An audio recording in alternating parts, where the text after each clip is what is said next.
I kept an old doctor's appointment card in my kitchen drawer for 23 years. It was yellow around the edges, soft from being handled, with a date written in blue ink and one instruction: come back in 6 months. I never went back. I'm 90 years old now, and if there is one thing I want you to understand before you make the same mistake I did, it is this: don't wait until something hurts before you take your health seriously. I know what I'm talking about because I spent nearly 60 years doing exactly the opposite. My name is Harold Bennett. I'm 90. I've been married for 63 years, worked most of my life with my hands, raised 2 children, and buried more friends than I care to count. I maintained everything I owned. I changed the oil in my car every 5,000 miles. I repaired the roof before it leaked. I had the furnace inspected every autumn. But my body? I treated it like something that would repair itself. At 38, I skipped a physical because work was busy. At 52, I ignored a recurring pain because it disappeared. At 64, I canceled an appointment because I felt healthy that morning. By 71, I had almost stopped seeing doctors altogether. And I was proud of it. I thought needing a doctor meant you were weak. I thought being healthy meant feeling healthy. I was wrong. The first warning I remember clearly happened in 1989. I was 53. I woke at 5:40 one morning, shaved, put on my work shirt, and felt a dull pressure in the middle of my chest. It lasted 4 minutes. Then it disappeared. I stood in front of the bathroom mirror waiting for it to return. It didn't. So I went to work. At lunch, my wife, Margaret, looked at me and asked, "Are you all right?" "I'm fine." "You look pale." I didn't sleep well. That was the first lie. That afternoon, I called the doctor's office. They gave me an appointment for the following Thursday. I wrote the time on a piece of paper and put it in my shirt pocket. For 6 days, I told myself I would go. On Wednesday evening, Margaret asked, "Did you go to the doctor?" "The appointment isn't necessary anymore." She took the paper from my pocket, folded it, and placed it on the kitchen counter. The next morning, I threw it away. I can still remember the tiny sound it made when it landed in the trash. For 11 years, I thought nothing of it. Then, at 64, Margaret made another appointment for me. It was October 14, 2000. The night before, I told her I wasn't going. She stood at the kitchen sink with soap on her hands. "You've been saying that for 12 years. I don't need a doctor." "You don't know that." "I know how I feel." She turned around. "No, Harold. You know how you feel today." I hated hearing that. But I went. The doctor checked my blood pressure, listened to my heart, asked about my diet, smoking, family history, and symptoms. He ordered blood tests and asked me to return. I left feeling almost proud. I had convinced myself that going once meant I had taken care of my health. It didn't. 2 weeks later, the doctor's office called. He wanted to see me. I remember standing beside the telephone, holding the receiver tightly. "Is something wrong?" The nurse only said, "The doctor would like to discuss your results." There were numbers on a sheet of paper when I arrived. Numbers I didn't understand. Numbers I had ignored for years. The doctor explained that several things needed attention. Then he said quietly, "Mr. Bennett, your body has been giving you information for a long time. We need to start listening." I nodded. I promised I would. Then I went home and changed almost nothing. That is the part one regret most. I wasn't ignorant. I had been warned. I simply believed I had more time. That sentence can ruin a man's life without sounding dangerous. I have more time. At 40, later feels endless. At 60, it still feels generous. At 70, you begin to notice that later isn't guaranteed. But I was slow to learn. From the outside, I looked healthy. I could mow the lawn. carry groceries, climb stairs, play with my grandchildren. People would say, "You look great for your age." I treated those words as medical evidence. I wasn't listening to my body. I was listening to compliments. Then, at 87, my daughter Ellen came to my house on a rainy Thursday afternoon. She had been a nurse for 17 years. She noticed things I had become very good at hiding. She arrived at 2:15 carrying 2 grocery bags. "You've lost weight," she said. "I've been eating less." "Why?" "I'm 87. I'm allowed to eat less." She didn't laugh. She opened my refrigerator. There was half a carton of milk, 3 eggs, and a jar of mustard. She looked at me. "When was your last checkup?" "I don't remember." "That isn't an answer." "I don't need one." She noticed I was leaning against the counter. "Does your back hurt?" "No." "Your chest?" "No." "Shortness of breath?" "Sometimes." "How often?" I shrugged. "Dad." "I'm fine." She opened the kitchen drawer. Inside were batteries, receipts, a screwdriver, and the old appointment card. The same card I had kept for 23 years. She picked it up. "You never went back." "I was busy." She stared at me. "You were busy for 23 years?" I looked toward the window. Rain tapped against the glass. Then she said something I had never forgotten. "Dad, you don't have to be brave about getting old." I said nothing. She continued. "You just have to be honest about it."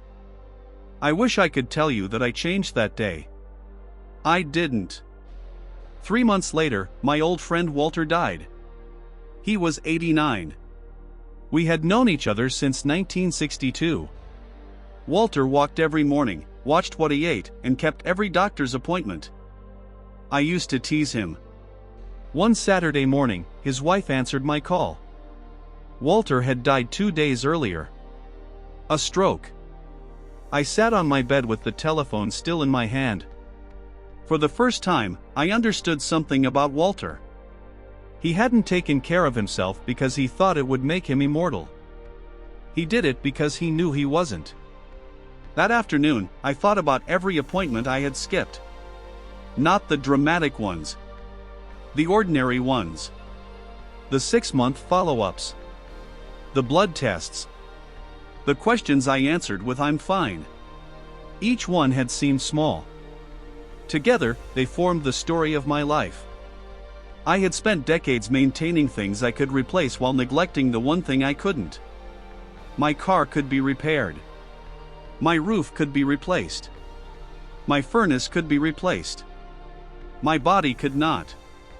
At 88, I finally agreed to regular checkups. Ellen wrote 4 appointments on my calendar. January 11th. April 12th. July 14th. October 13th. I stared at those 4 dates. Then I asked her, "What if they find something?" She looked at me. "Then you'll know." I wanted her to say, "They won't find anything." She didn't. And now I'm grateful. Because knowing something is wrong can be frightening. But not knowing doesn't make it disappear. It only takes away your chance to respond. Then came the morning that finally changed me. I was 89. It was 7:10 a.m. I was sitting at the kitchen table drinking coffee when my right hand began to tremble. Not badly. Just enough for the spoon to tap against the cup. I put it down. Waited. It stopped. My first thought was the thought I had carried for most of my life. It will pass. I stood up. My legs felt weak. I held the back of the chair. Then I heard Ellen's voice. "You don't have to be brave about getting old." For once, I didn't argue with my body. I called her. She arrived 20 minutes later. "We're going to the doctor," she said. "I don't need an ambulance." "I didn't say ambulance. I feel better." "I know."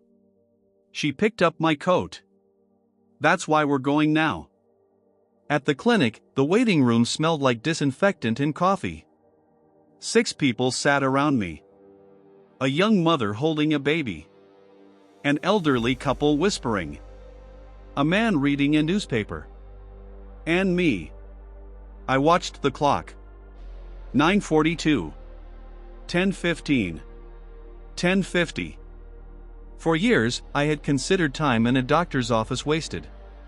That morning, I understood something. Sometimes sitting in a waiting room is exactly what using your time responsibly looks like. The doctor examined me, asked questions, and ordered tests. Eventually, he sat down across from me. There were things we could monitor. Things we could change. Things we could no longer ignore. I asked him the question I had avoided for decades. Did I cause this by ignoring my health? He paused. "No one can tell you that with certainty," he said. "But earlier information would have given us more choices." More choices. Those words stayed with me.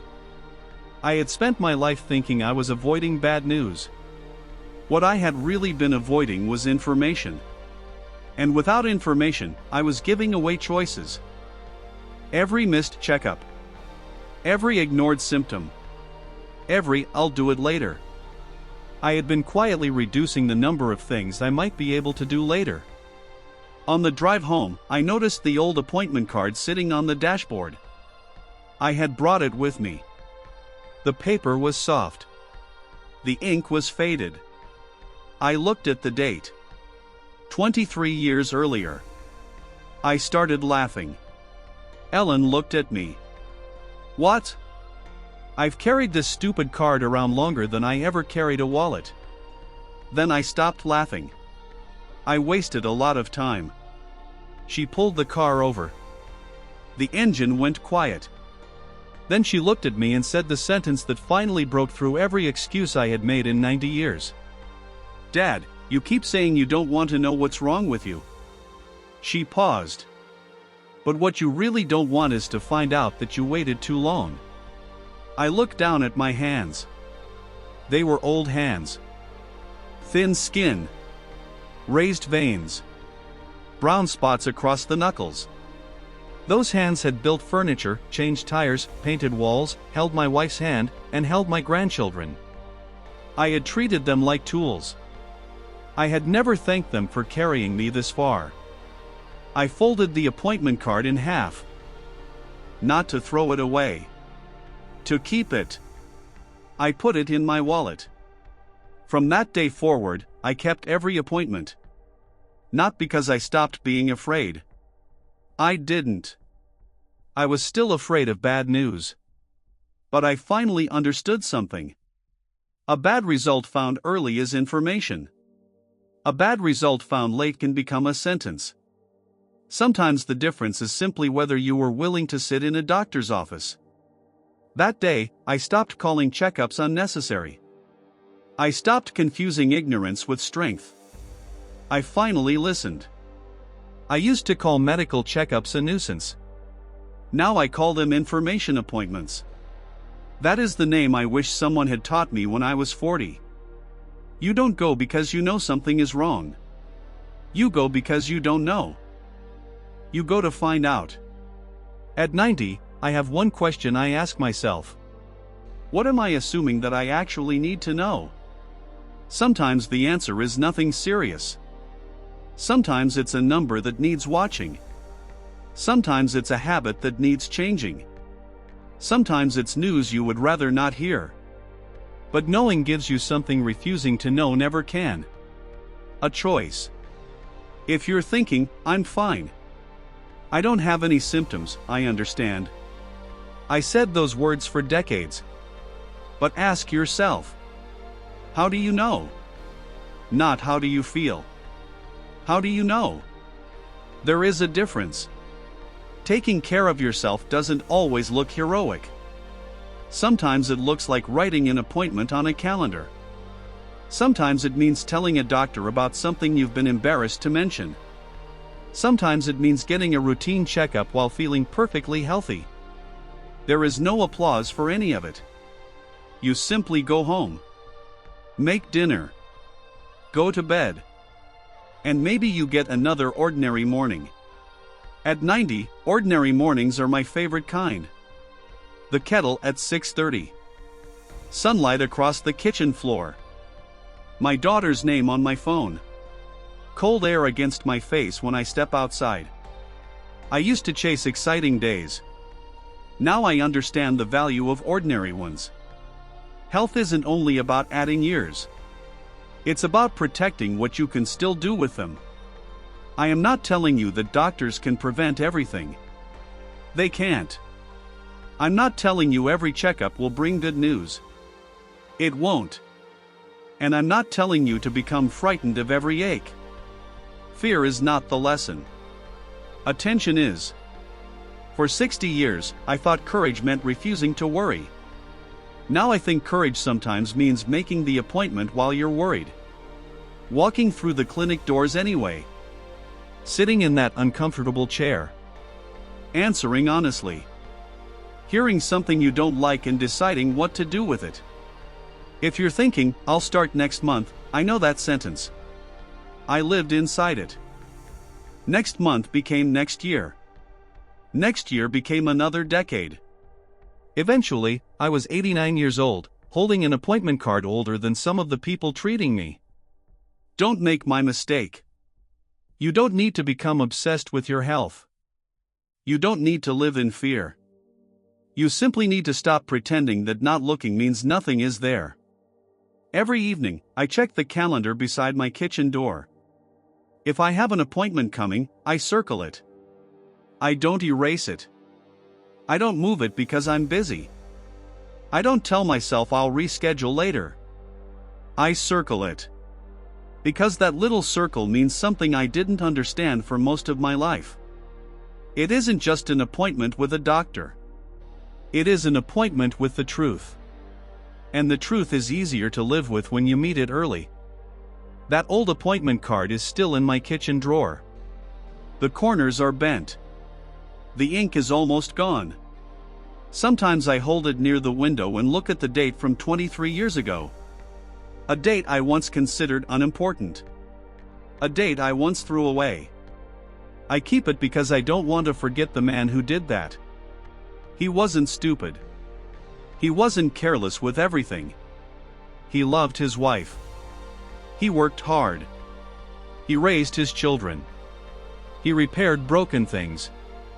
He simply believed his body would give him unlimited chances. It didn't. None of ours will. I am 90 years old. I don't know how many mornings I have left. But I know what I want from them. The kettle. The kitchen table. My daughter's voice. A walk outside. And when my body tells me something has changed, I want to listen. Not panic. Not imagine the worst. Listen. Then ask someone who knows more than I do. That is not weakness. It took me 90 years to understand that. So if you're sitting there telling yourself that you feel fine, maybe you are. I hope you are. But don't confuse feeling fine with knowing you're fine. Make the appointment. Keep the appointment. Ask the question. Open the envelope. Read the result. And if you're afraid, go anyway. Because that old appointment card taught me something no doctor ever could. The things we postpone don't disappear. They simply become harder to choose. I spent 23 years avoiding one appointment. I wish I had understood sooner what that little piece of paper was asking from me. Not my time. My attention. And if I could speak to the 53-year-old man standing in front of that bathroom mirror with his hand pressed against his chest, I would tell him one thing. Don't wait for pain to prove that you need care. I would have saved myself years. Maybe you can save yours. Now, whenever I see that faded card, I don't see the appointment I missed. I see the appointments I still have time to keep. For now.